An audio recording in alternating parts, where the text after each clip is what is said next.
Splatoon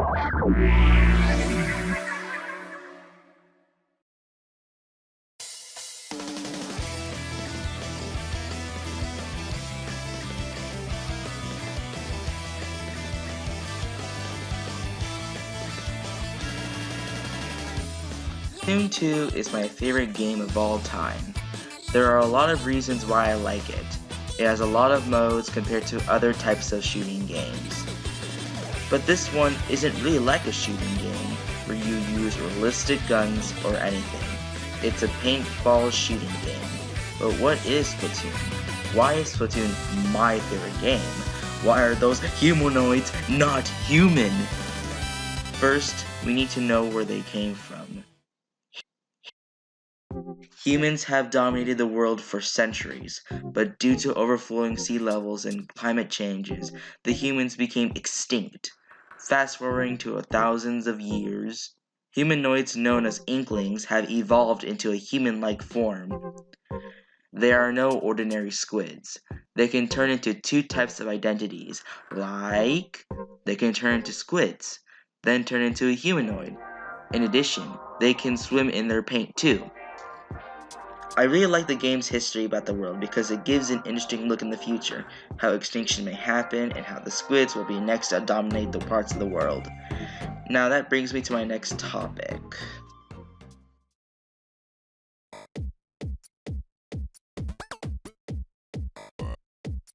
Splatoon 2's single player mode, you have to help this pop star idol known as Marie to find her missing sister along with the Great Zapfish. But what is the Great Zapfish? The Great Zapfish helps with electricity around Inkopolis. Yeah, it's very important apparently, because how does a Zapfish even make electricity in the first place? Oh wait, because it has the word Zap in it. Apparently their enemies, known as Octarians, strike back by kidnapping the Great Zapfish again because the Inklings are super irresponsible or something.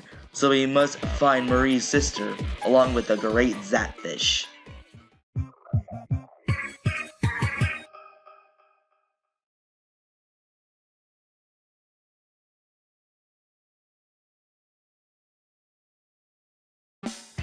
Why you are playing online with 8 players. 4 is on your side, the other 4 is on the enemy side. The main goal of the game is to shoot the most paint on the map. Make sure you cover the enemy in 2, because you know what will happen. You will lose. Here's a video of me shooting ink. Here you go.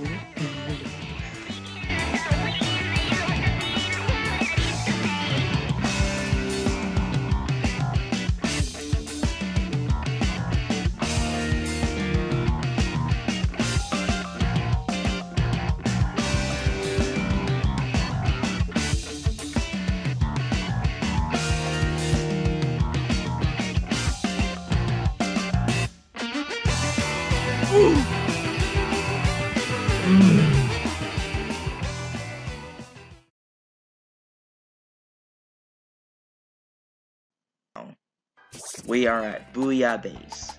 Do you want your avatar to improve in battles? Look no fear, it's the Booyah Base. In the Booyah Base, there are 4 shops to go to. One is a weapons store where you can check out the latest weapons at your level. You can also look for shirts, hats, and shoes. Make sure you check them out while playing Splatoon.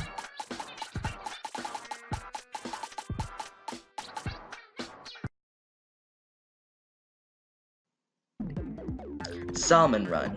In Salmon Run, the purpose of this mode is to collect eggs and put them in the basket while avoiding salmonoids. Salmonoids are enemies that prevent you from collecting eggs.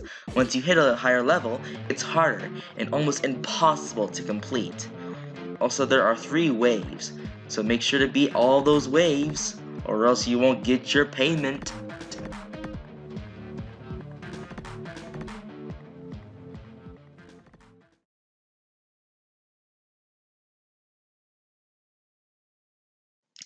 Ring battles.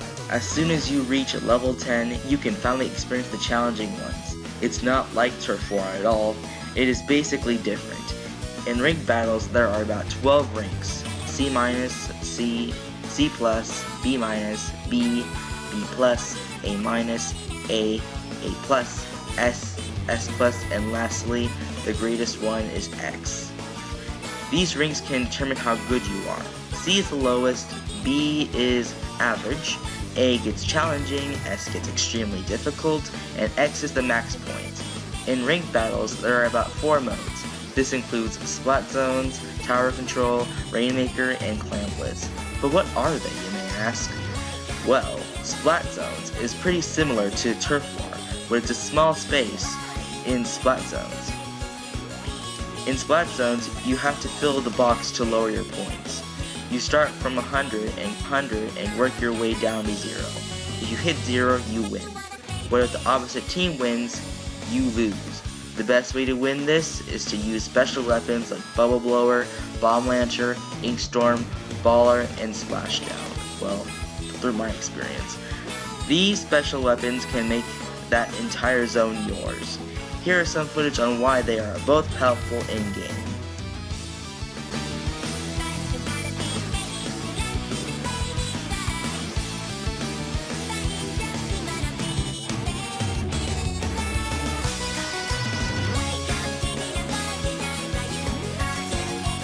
Tower Control is a game where you have to control the tower until it hits the enemy base. Make sure to never get off it, because as soon as you get off it, it'll stop itself from going. Always pay attention to the tower. It may end up going to your base if the enemy team gets a hold of it. Next is Rainmaker. Rainmaker. This mode has to be my personal favorite because it's really easy to do.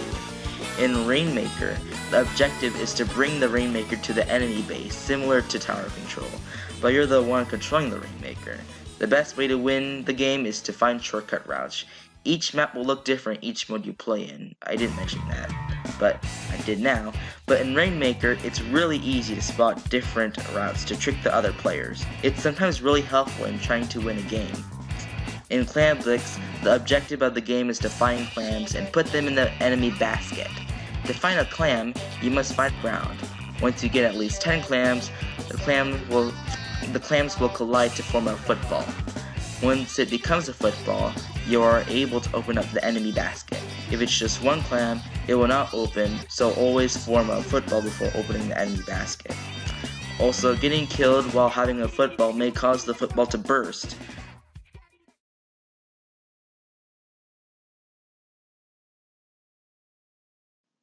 Once you hit B- on ranked battles, you will be able to play league battles.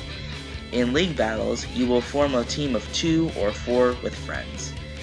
In league battles, you have to show how strong your team is while doing all the ranked modes. One time, I got lucky with my team. We were able to outsmart the enemy team.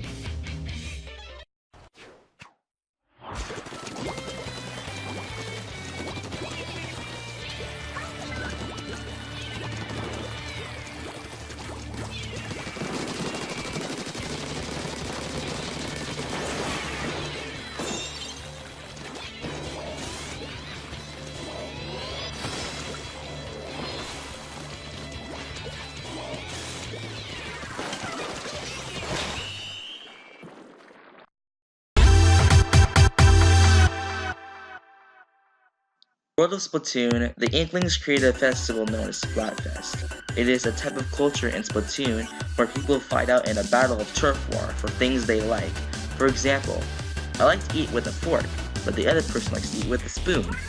They fight it out in a cultural festival known as Splatfest. In the plaza known as Inkopolis Square, the idols known as Pearl and Marina perform on stage in front of many people, and even their hair colors change too depending on the pole's background color.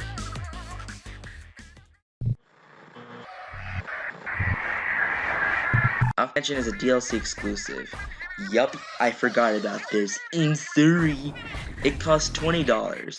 The objective in this game is to get to the Promised Land, but on your way there, an old man known as Captain Cuttlefish, aka, helps you on your adventure to the Promised Land.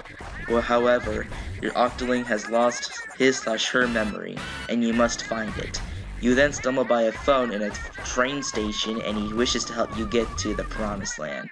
He then requests you to find 4 parts that may be essential to getting there. You then meet Pearl and Marina on the walkie-talkie, who then helps you get through most of the levels. After you've completed the whole game, well, you can read the screen.